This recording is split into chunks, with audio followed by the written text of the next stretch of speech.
yang dia bagi tahu masuklah untuk yang overnight out call semua tu, yang tu macam yang tu ada.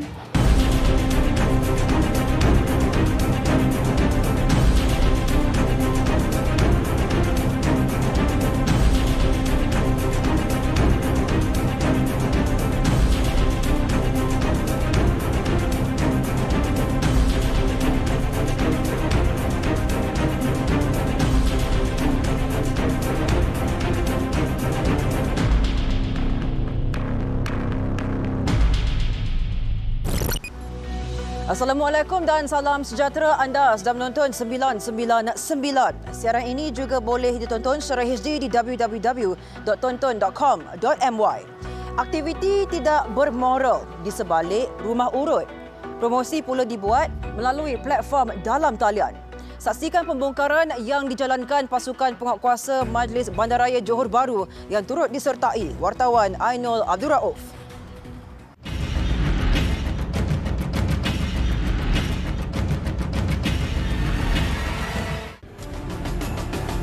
Dua premis rumah urut serta sebuah pusat kesihatan sekitar Johor Bahru diserbu pihak Majlis Bandaraya Johor Bahru MBJB ekoran disyaki beroperasi tanpa lesen perniagaan yang sah.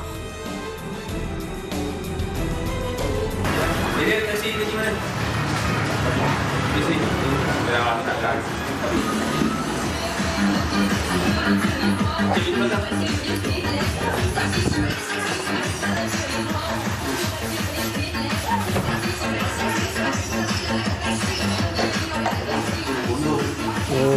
Tidak jadi buang dunia itulah.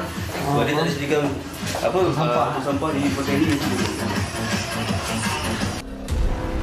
Ketika serbuan di Taman Abad Johor Bahru, terdapat segelintir pekerja wanita termasuk seorang warga tempatan disyaki sedang berehat sambil menunggu pelanggan.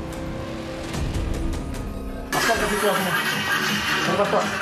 Checking. Apa ke semua?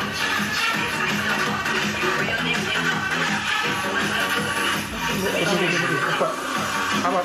Cepat bro. Dia tak boleh cakap.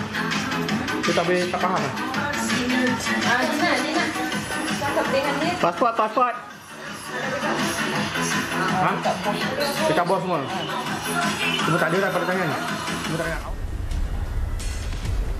Selain tidak memiliki sebarang lesen perniagaan yang sah sejak 4 bulan lalu, premis yang beroperasi bermula jam 3 petang ini turut dikesan menawarkan perkhidmatan seks kepada pelanggan.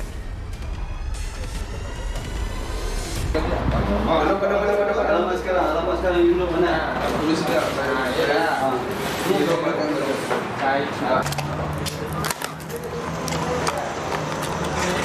Yes, kondom.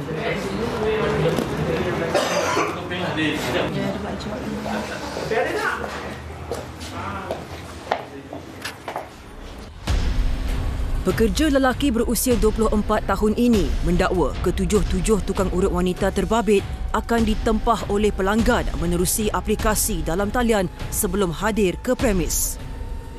Macam mana kalau customer nak book dengan you? Tanya dia nak booking berapa lah, tengok nama siapa lah. So pilih dekat katalog tu lah. Katalog lah. Itu semua dalam katalog tu perempuan, girl semua ada sini? Tak. Jadi lain tidak pun ada curi tempat lain punya gambar punya. Semua betul ada amal itu dah. Tipu lah. Tak, kita cakap tunjuk ada banyak amal saja, tapi kita ada beritahu customer ada amal sendiri yang sekarang free punya amal mana lah. Mana satu ada free lah. Lalu kalau hari-hari berapa ramai datang? 10 lebih saja. Daripada pukul berapa sampai berapa? 3 sampai 3. 3 petang sampai 3 pagi. Sementara itu, tukang urut wanita warga tempatan berusia 23 tahun ini mendakwa kononnya tidak mengetahui tentang kegiatan tidak bermoral yang dijalankan dan hanya bekerja sebagai juruwang di premis terbabit. Tahu tak ni tempat tak ada lesen tahu? Tak tahu. Tak adalah. Awak cakap kerja. Sebab kita memang tak ada tanya apa-apa juga. Habis siapa dia? Yang tu bos yang tahu. Sebab yang dia bagi tahu masuklah untuk yang overnight out call semua tu, yang tu macam yang tu ada. Yang biasalah out call overnight itu yang seks lah, buat seks. Berapa rate? Kalau yang rate dekat sini harga untuk yang orang luar ni sebab ada lokal jugalah. Kalau untuk yang rate dorang ni 220. Tak. 220. Tak, lokal 380.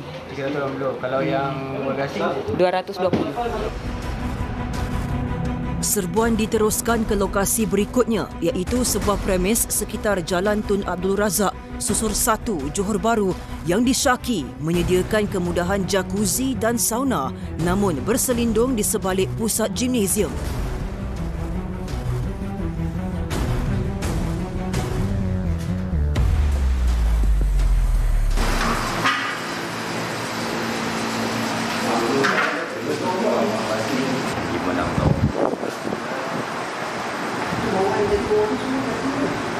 Customer dia tu semua tu.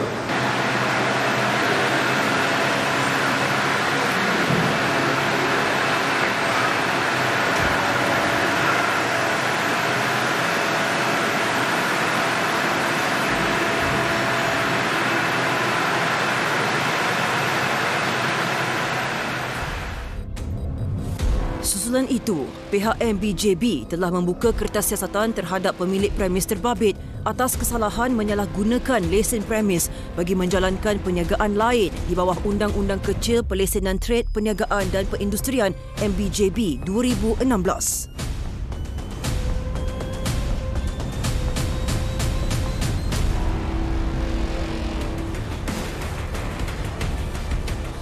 Selain itu, pihak MBJB turut berdepan tindakan seorang individu dipercayai pemilik premis yang enggan membuka pintu ketika pemeriksaan di premis ketiga sekitar Taman Seri Tebrau, Johor Bahru.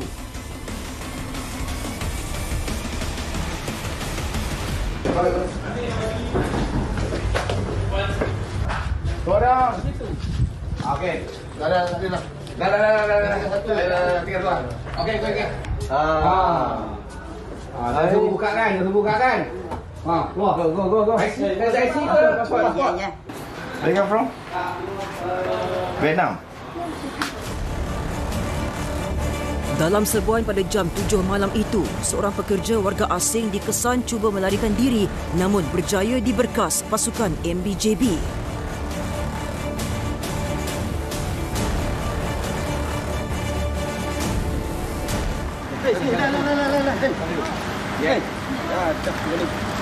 Bagaimana? Hey. Moi.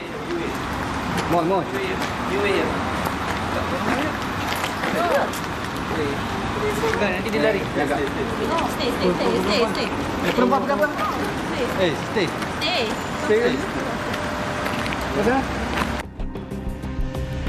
Pemeriksaan lanjut mendapati pemilik premis dipercayai menggajikan pekerja wanita warga asing tanpa permit yang sah bagi menjalankan aktiviti tidak bermoral selain perkhidmatan urut. Gambar-gambar ni kan, dia order. Ni lah katalog yang dia boleh pilih lah. Dia link so WeChat, biasanya dia akan order ikut nombor lah. Lebih kurang macam ni juga, dia order. Dia kata, Cun minta gambar Amoy yang baru. Dia kata kejap, so dia akan hantar yang macam ni untuk Amoy baru. So dia Amoy yang macam ni. Lepas tu dia kira. Menurut Datuk Bandar Johor Bahru, Datuk Muhammad Nur Azam Osman, operasi yang berlangsung selama 3 jam terbabit melibatkan seramai 4 pegawai dan 35 anggota daripada Jabatan Penguatkuasaan MBJB. Kita mengambil tindakan ini untuk pastikan bandaraya ini mempunyai satu standard. Untuk spa, memang banyak spa yang tidak mematuhi dari syarat-syarat lesen dan tidak mempunyai lesen pun. Saya ingin nasihatkan kepada pemilik-pemilik premis agar tidak menyewakan perniagaan-perniagaan yang melanggar syarat-syarat lesen yang boleh menyebabkan kita menyita premis-premis yang melanggar undang-undang ini. Dan saya minta supaya mana yang tidak ada lesen tu mohonlah lesen dan patuhi guideline yang ditetapkan oleh Majlis Bandaraya. Sitaan dan proses penutupan dilakukan terhadap 2 premis rumah urut yang diserbu di bawah kesalahan Undang-Undang Kecil SPA MBJB 2020. Laporan Ainul Abdul Rauf 999.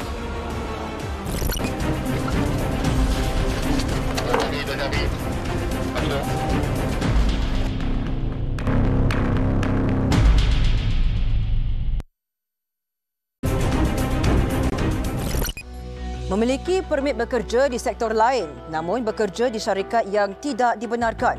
Itu antara kesalahan yang dikesan apabila seramai 257 pekerja warga asing ditahan kerana disyaki melanggar syarat permit kerja.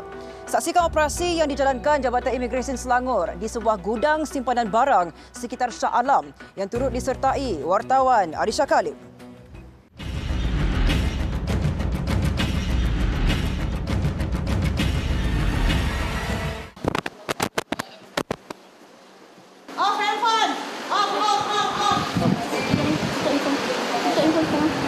Nampak orang buka siap. Jangan nak call siapa-siapa. Off handphone sekarang.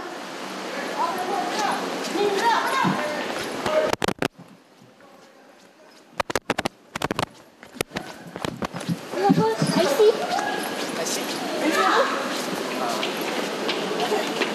IC keluarkan IC. Keluarkan IC. IC. Okey. Sebuah gudang simpanan barang di Seksyen 22 Shah Alam digempur pasukan Imigresen Selangor dengan kekuatan seramai 91 orang pegawai.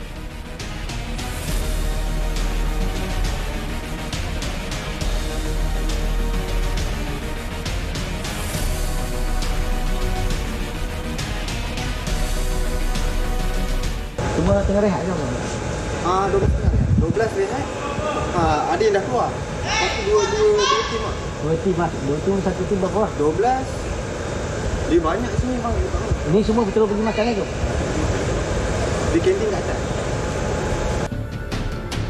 Serbuan jam 1 pagi itu turut mengesan seorang lelaki warga asing yang bersembunyi di bawah tangga.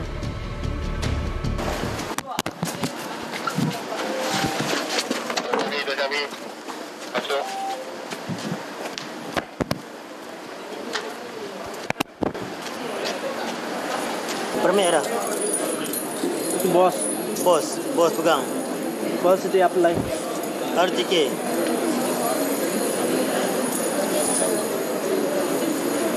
Kenapa sembunyi dekat tangga? Why hide? Kenapa sembunyi? Takut. Ni baru kerja. Baru kerja berapa lama? Kiतना महीना हो गया तुम्हारा? 9 months. 9 months. Oh, jadi dia sembunyi kenapa? Dia takut. क्यों डर रहा है? क्यों डर रहा है? Takut. Takut dia. Dia kerja sebagai apa kat sini? Factory worker je. Dia kerja sebagai apa kat dalam ni? Dia kerja kilang ni lah, tolong-tolong jugalah. Otak apa semua. Umur berapa? Umur berapa dia? उम्र कितना है तुम्हारा? उम्र कितना है? बस एज उम्र उम्र बसर कितना तुम्हारा उम्र? मलेशिया। तेरा उम्र कितना? उम्र मतलब क्या है? Tak tahu umur dia. Sementara seorang lagi lelaki warga asing berusia 26 tahun turut diperkas ketika sedang bersembunyi di bawah kerusi. Jadi tadi sembunyi kenapa? Terkejut saja, saya takut kan. Lepas tu dah lama tak keluar? Dengan apa pencuri? Tahu immigration? Ya, tahu. Tapi kenapa terkejut? Ya macam anak lelaki takut. Saya mau pergi pun itu. Kalau mau lari tadi saya lari boleh lah. Tapi saya... kenapa kau menyuruh? Permitnya mati kan? Hah? Permitnya mati? Baru buat permit. Buat apa? RTK? RTK. Jobnya bila melancong tu? Last? Masuk sini? Lambat. Tapi saya sudah buat paspor baru lah itu. Okey, sudah lama kat Malaysia? Alhamdulillah lah. Ada. 2 tahun lah. Berapa? 2 tahun. Gaji kat sini dapat berapa? 2,000. Kadang 2,300 lah. Susulan itu, 2 lelaki warga asing yang bertindak menyembunyikan diri sewaktu serbuan tersebut ditahan di bawah Akta Imigresen 1959 Palang 63. Dalam pada itu, siasatan lanjut turut mendapati kebanyakan pekerja warga asing di gudang itu dikesan melanggar syarat PAS permit kerja. You kerja sini berapa lama? Di sini 1 tahun. 1 tahun. Dengan apa company sini nama? Ha? ke? Bukan kan? Agensi. Tak, you kerja sebagai apa? PP. Warehouse. Warehouse. So dalam you punya pas kerja tadi apa tulis? Warehouse. Warehouse. Tapi kat sini bukan tahu nama. You tahu salah guna pas ke? Siapa buat you punya pas kerja? Saya bos. Bos buat? Sebab kenapa you tak pakai baju macam ni? Ini lain ada. Itu saya agensi nama itu. Ya. Oh, tapi sebab you bukan kerja macam orang lah. Kalau sini kerja ada uniform kan? Lain-lain ada. Ini DM. You tak ada uniform? Ya. Maknanya you attach ni ramai ke? Satu batch dengan you? Ya, itu company rules ada. Itu hari Jumat pakai company baju. Tapi ini bukan. Ya, ini saya lain pakai, dia lain pakai. You ada berapa orang? Apa ada saya taruh kira lah. Total berapa saya taruh. Saya ingat. Bos hantar you datang sini lah? Ya, bos. Perbezaan warna baju yang dipercayai mengikut syarikat tertentu menguatkan bukti bahawa mereka menyalahgunakan pas permit kerja yang boleh didakwa di bawah Seksyen 39B Akta Immigration 1959 Palang 63. Berdasar kepada dokumen yang dikemukakan, didapati dia melanggar syarat PAS sebenarnya. Ya. Contohnya ada yang tadi saya lihat dokumen itu, dia sepatutnya dalam dokumen pasportnya adalah bertugas sebagai cleaner dengan syarikat lain, majikan yang lain, tapi berada di premis ini. Untuk makluman juga, premis ini adalah premis yang menjalankan operasi sorting atau pengagihan barang-barang yang ditempah secara atas talian. Pada mana-mana majikan, premis, kena buat secara legal lah. Menggaji pekerja, biarlah secara betul di tempat yang di premis berkenaan. Jangan ambil yang pekerja tempat lain, digaji di sini. Itu definitely merupakan satu kesalahan. Hasil risikan selama 2 bulan, pasukan Immigration Selangor berjaya memberkas seramai 257 pekerja warga asing berusia lingkungan 20-an hingga 50-an menerusi operasi pada malam itu.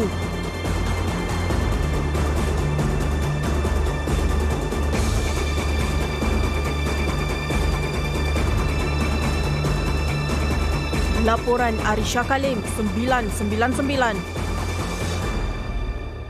Tak pada awal pakai so, saya bayar. Pasal kita orang tak ada pelajaran macam ni lah. Orang bodoh satu orang, orang pandai tak guna tenaga macam.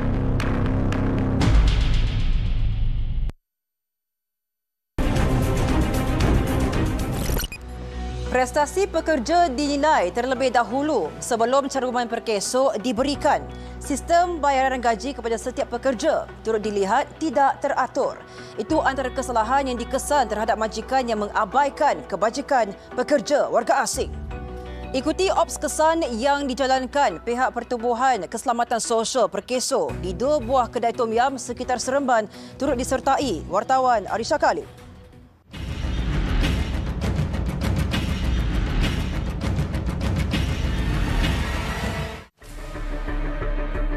Sejak 1 Januari 2019, pihak majikan diwajibkan membuat caruman Pertubuhan Keselamatan Sosial Perkeso ke atas pekerja warga asing yang mempunyai permit pekerjaan yang sah di negara ini.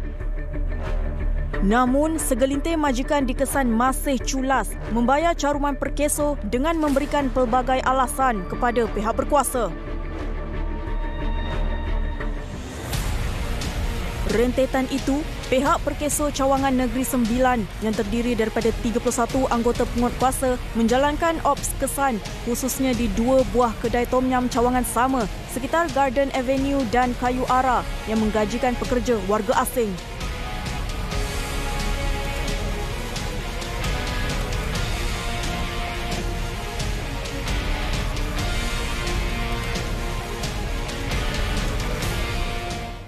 Pekerja semua ada berapa? Saya tak ingat. Ini ada 10 orang. Sini 10. Kalau benda sehari, cawangan sehari? 8 orang. 8. Semua 18 lah gitu. Sini 10, 18. Okey. Nanti kita nak tengoklah semua pasport ni pekerja ada. Kesemua 8 pekerja terdiri daripada warga asing dan restoran ini mempunyai 2 pengusaha yang bertanggungjawab menguruskan kebajikan pekerja. Apa tahu? Apa yang potong Perkeso? Itu dulu ni saya memang saya tak takbir. Tapi bekerja sekarang ke, kata-kata yo mari dah. Dia mari kadang-kadang kerja sebulan, dia tak setuju. Ada pergi kat Lukuk pun ada. Dalam permit saya ni, ada juga pergi kat Lukuk pun ada, pergi sana. Yang tu susah. Tak pada awal pakai saya bayar. Tetapi macam itulah sekarang ni pun saya bayar. Tiap-tiap bulan lah bayar yang mana ada permit apa semualah. Apa bayar? Yang ni jak dia mari lah. Dia bagi dia yang uruskan lah. Dia lah, dia majik care kau. Dia bawah daripada adik saya lah. Okey. Lepas tu nanti urusan apa?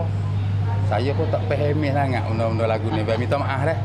Pasal kita ni orang tak ada pelajaran. Mari untuk kerja orang itu boleh lah. Nanti mari dengan dia, bincang dengan dia macam mana, dia tahulah. Pasal kita orang tak ada pelajaran macam ni lah. Orang bodoh satu orang mari pandai tak guna tenaga macam ni lah. Namun, hasil pemeriksaan mendapati 3 daripada 8 pekerja warga asing di premis itu tidak dicarumkan dengan perkeso mengikut tarikh sebenar pekerja tersebut didaftarkan di restoran berkenaan. Ingin melihat prestasi pekerjanya terlebih dahulu. Itu antara alasan majikan di restoran ini untuk tidak mencarumkan perkeso ke atas pekerja warga asing. Itu boleh didakwa di bawah Akta Perlindungan Sosial Pekerja 1969 di bawah Perlindungan Bencana Pekerja Asing.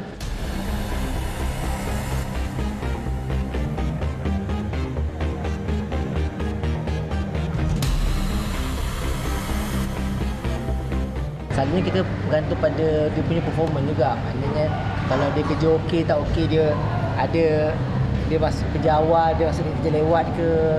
Maknanya bila kita nak bayar gaji tu kita akan bagi penambahan lah. Ada ke masa lama sebab dia tinggal atas ni kan? Dia susah nak cakap dengan ada orang. Jadi kalau cik perantau bekerja macam mana? Ada punch card ke ada macam mana? Nak tahu dia datang lambat tu. Pasal kita selalu awal lah. Kita tahulah. 3 pekerja warga asing tersebut dipercayai dicarumkan dengan perkeso pada akhir bulan Ogos walaupun mereka dipercayai mula bekerja di restoran itu pada bulan Julai lalu. Sebenarnya kami ni datang untuk buat semakan menyeluruh lah. Okey, sama ada pekerja ni mempunyai permit ataupun tidak. Sebab kita nak pastikan semua pekerja yang bekerja di sini, tak kisahlah kalau ada pekerja tempatan ke, pekerja asing ke, dilindungi perkeso. Itulah sebenarnya tujuan kami kan. Bukan nak cari kesalahan kan. Tak nak nanti bila ada berlaku apa-apa dapat aduan kepada kami kan. Yang tu nanti lagi teruk lah. Pihak majikan boleh kena kan. Di compound lah apa semua kan untuk ni. Salah seorang pengusaha merangkap pemilik restoran Tom Yum yang berusia 40 tahun ini turut didakwa tidak mempunyai rekod sistem pembayaran gaji yang efisien terhadap para pekerja. Jadi rekod gaji memang macam tu yang buat untuk ni. Lepas ni kena buat elok sikit lah. Kau masak berapa? Tukang masak kita bagi RM1,500. Sehari berapa? Sehari dah 50. Sehari 50? Ya. Kalau yang pekerja yang lain kita bagi 40. Tapi dia ada tambahan lah. Ya. Sebulan berapa hari kerja? Sebulan kita selalunya kita berniaga sebulan tapi kita bagi cuti 1 hari atau 2 hari ya. Okey, selalunya 2 hari lah. 2 hari. 28 hari lah macam tu. Tapi kita kira sebulan terus lah. Kurang kalau murah. Range gaji RM10 dengan 28 hari. Kat sini tapi kita ada yang lepas apa tu tengok bulan tu punya keuntungan lah. Tengok pada keuntungan lah. Maknanya ada tambahan kemudian lah. Itu panggil apa? Komisen? Imbuhan lah. Ada tambahan lah. Itu ada rekod ke? Imbuhan.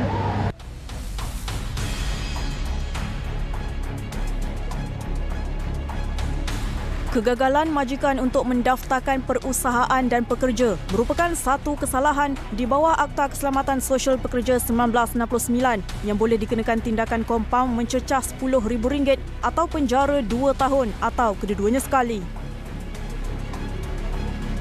Dalam pada itu, serbuan yang dijalankan ke atas kedua-dua cawangan restoran Tom Yum secara serentak ini mendapati seramai 12 orang pekerja warga asing tidak mempunyai permit pekerjaan yang sah.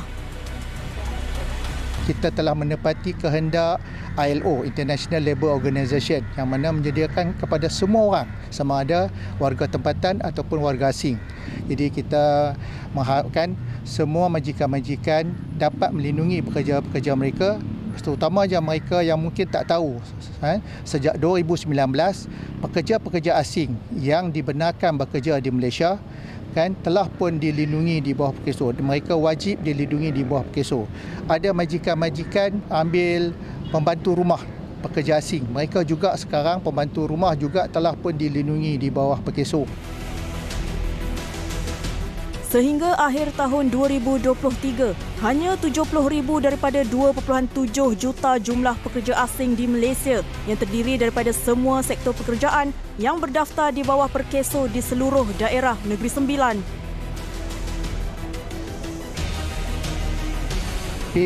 Dari masa ke semasa memang kita sentiasa menjalankan operasi ini. Setiap tahun, beberapa bulan kita menjalankan operasi dari pintu ke pintu yang kita namakan Op Kesan. Bukan hasrat kita mengganggu operasi perniagaan mereka. Kita menyantuni mereka supaya mereka melindungi pekerja-pekerja mereka. Itu hasrat kita yang sebenar.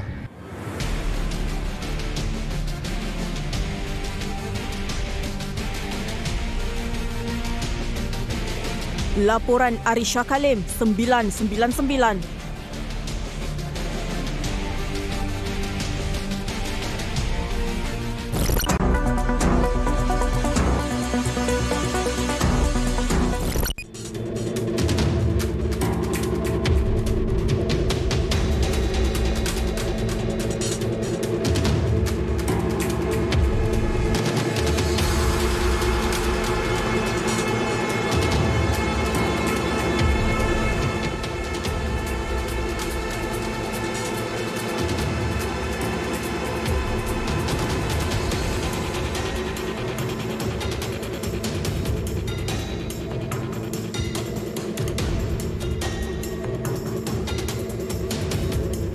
Tindakan seorang penghantar makanan yang meninggalkan motosikalnya dalam keadaan enjin yang hidup dan kunci masih pada motosikal mengundang padah. Video kecurian berdurasi 38 saat itu tular di media sosial baru-baru ini dan mengundang perhatian orang awam. Kes ni kita tak boleh cuai lah kan. Kita kena ambil action, kena sama-sama ni lah kan. Check betul-betul motor tu, just kalau tak nak lock pun just kunci tu ambil. Matikan enjin, kunci ambil, kita jalan. Kadang separuh tu memang ada tinggalkan kunci enjin hidup. Sebab penyamun ni dia tak kira ni. Dia pantang lah, kita lalai sekejap je dia orang boleh ambil. Memanglah siapa pun nak kejar masa, tapi biar kata orang berpada lah kan. Tengok time apa semua. Kejar masa pun kalau jadi satu hal macam accident ke apa, siapa yang susah? Rider juga yang susah. Memang kerugian besar lah rider kalau dah tak ada motor, macam mana nak buat kerja. Mungkin makan masa jugalah kalau nak ada motor ke apa semua kan. So yang salah tetap salah. Dan bagi kalau orang yang buat tu orang Islam, bagi saya ingatlah yang akan ada balasan ke akhirat nanti. So beware lah, janganlah buat jahat. Tolonglah fikir diri sendiri, fikir orang lain, dan kalau betul perlukan duit, carilah kerja. Sebab macam rider kan, kadang-kadang itu je sumber dia punya sumber pendapatan dia. So tolonglah, considerlah orang lain daripada nak ambil hak orang lain tu. Rider tu pun ada anak bini. So tolong fikir, jangan fikir diri sendiri je, tapi fikir orang lain jugalah. Itu yang penting lah, fikir semualah. Kru Viral 999 mendapatkan pandangan sudut perundangan bagi tindakan yang boleh diambil oleh pihak mangsa sekiranya berdepan dengan situasi yang sama.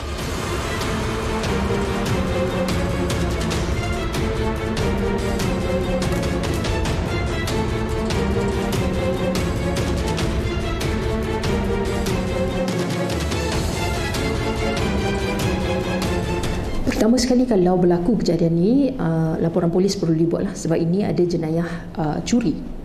Jadi selepas laporan polis dibuat, perlu ambil maklum tentang di mana tempat kejadian, waktu kejadian, jenis motor, kawasan secara terperinci, buat laporan polis dan seterusnya boleh buat tuntutan insurans.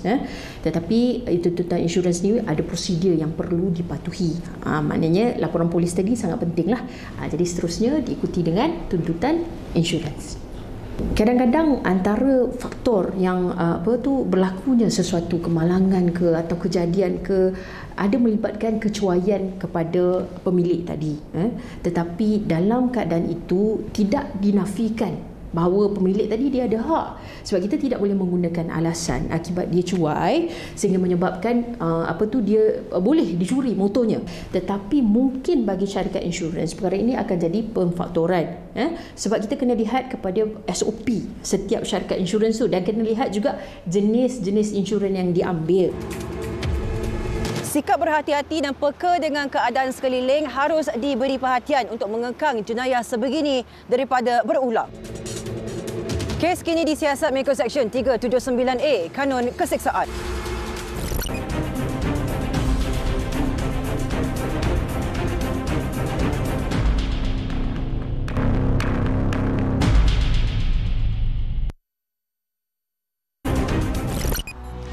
Seorang lelaki didakwa memukul isterinya sehingga maut dengan menggunakan objek tumpul iaitu alat senaman dumbbell direman selama 7 hari. Punca kejadian dikatakan akibat cemburu.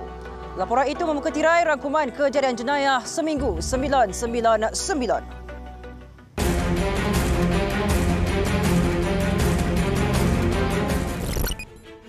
Seorang lelaki direman 7 hari selepas didakwa membunuh isterinya dengan menggunakan dumbbell di sebuah rumah di Jalan Sungai Congkak. Dalam kejadian kira-kira jam 5.33 pagi itu, pertengkaran bermotifkan cemburu telah berlaku dan suspek bertindak memukul isterinya di bahagian badan sehingga menyebabkan mangsa tidak sedarkan diri. Mangsa seorang pensyarah kolej dibawa oleh suspek ke Hospital Shah Alam dan mendakwa isterinya mengalami sawan sehingga tidak sedarkan diri. Namun pemeriksaan awal pihak hospital mendapati terdapat kecederaan di beberapa bahagian tubuh mangsa. Suspek yang berusia 38 tahun itu diberkas pihak polis bersama alat yang digunakan untuk membunuh isterinya. Kes disiasat di bawah Seksyen 302 Kanun Keseksaan.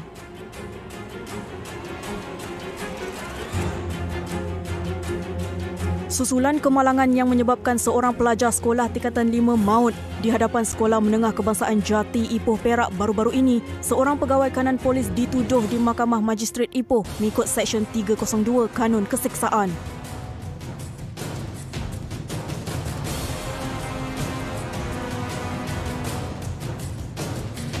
Suspek mengangguk faham selepas pertuduhan dibacakan di hadapan Magistrate S. Punita, namun tiada pengakuan direkodkan kerana kes di bawah bidang kuasa Mahkamah Tinggi.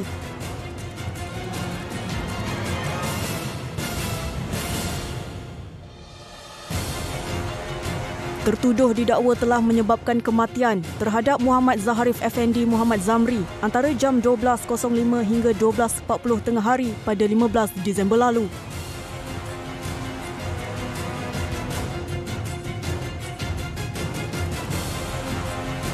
Mahkamah tidak membenarkan sebarang ikat jamin dan sebutan semula kes ditetapkan pada 7 Februari 2024.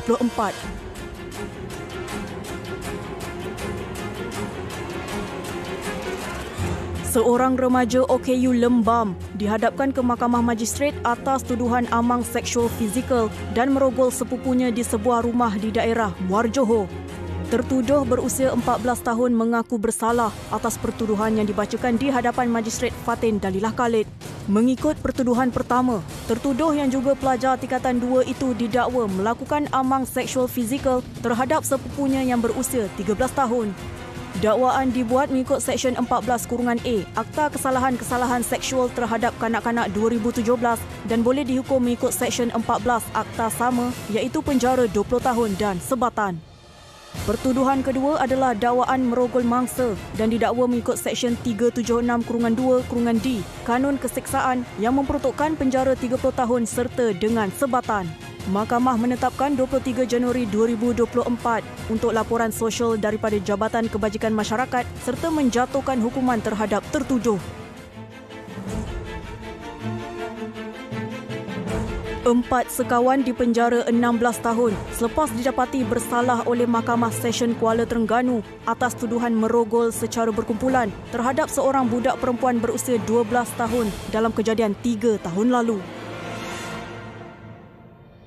Berdasarkan pertuduhan, Muhammad Farizal Fauzi 20 tahun, Tuan Muhammad Syafiq Tuan Ismail 24 tahun, Muhammad Gaddafi Abdullah 23 tahun dan Ahmad Shah Herfuddin Omar 26 tahun didakwa merogol mangsa di sebuah ladang sawit di Ketengah Jaya Dungun antara jam 9 sehingga 11 malam pada 29 September 2020.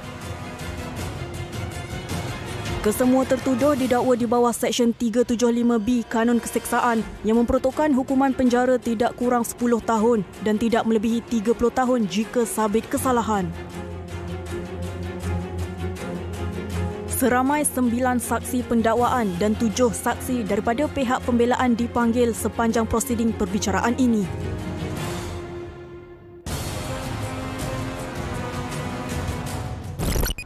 Setelah 3 hari operasi dijalankan, mayat remaja lelaki yang dilaporkan hilang ketika mandi di tali air Perkampungan Indra Sempurna Kuantan Jumaat lalu berjaya ditemui. Saksikan perinciannya dalam Tragedi 999.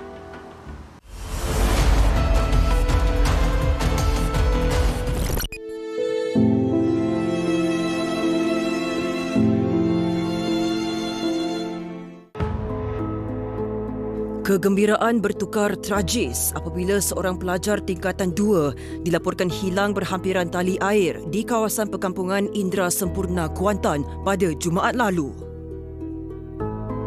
Mangsa yang merupakan anak bongsu daripada 7 beradik itu dilaporkan dilihat kali terakhir oleh bapanya pada hari kejadian jam 3 petang ketika ingin meminta izin bagi melakukan aktiviti bersama rakan-rakannya. Remaja tersebut dikatakan sedang mandi bersama 6 orang rakannya di tali air sebelum dilaporkan hilang pada jam 3.50 petang. 2 ekor anjing unit pengesan K9 Jabatan Bomba dan Penyelamat Malaysia, Denti dan Frankie, turut dibawa ke lokasi kejadian bagi membantu operasi tersebut. Mayat Muhammad Amirul Haikal Cik Jaafar ditemui selepas hari ketiga operasi mencari dan menyelamat yang dijalankan oleh pihak polis, anggota bomba dan penyelamat serta Jabatan Pertahanan Awam. Penolong pengarah operasi bomba dan penyelamat Pahang, Ismail Abdul Ghani berkata, mayat ditemui pada jam 10.03 pagi pada jarak 1.6 km dari lokasi mangsa dilaporkan hilang. Ketika ditemui, mayat remaja 14 tahun itu dikatakan tersangkut pada dahan pokok akibat arus yang deras. Sejurus ditemui, mayat mangsa diserahkan kepada pihak polis untuk dibawa ke hospital bagi tindakan lanjut.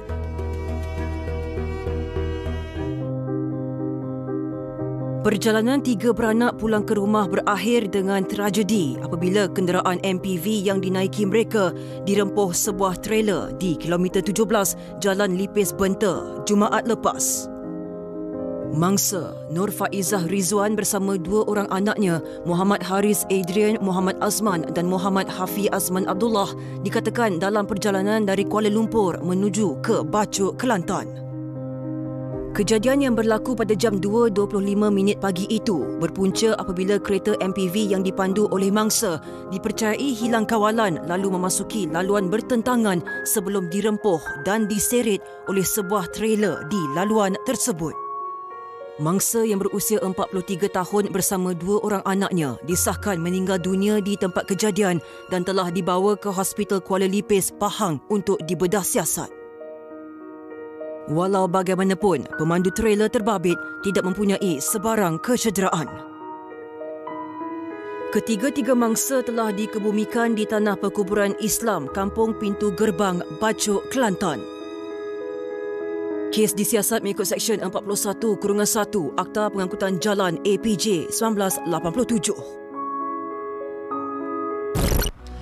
Terima kasih bersama kami sehingga ke penghujung rancangan. Jangan lupa untuk catch up semula siaran 999 di aplikasi tonton dengan memuat turun dan langgan sekarang.